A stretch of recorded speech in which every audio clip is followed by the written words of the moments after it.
শালার পাথর বৌদির সাথে শুধু প্রেম গাড়ির করতে টায়ারে গিয়ে ঢোকে দাদা আইসি আজকে আমার পুঙ্গায়ও ঢোকে নিজের বউয়ের কাছেই কট খাবে।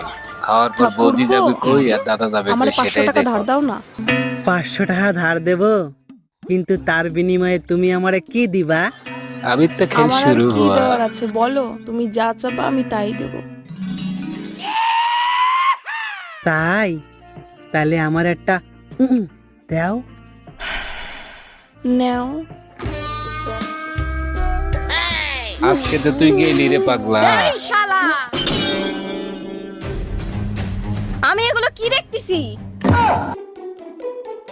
আরে দিদি ভুল বুঝো না, আমার চোখে পোকা ঢুকছিল। হ্যাঁ হ্যাঁ, পোকা ঢুকছিল, আমি তো বুঝেছিলাম।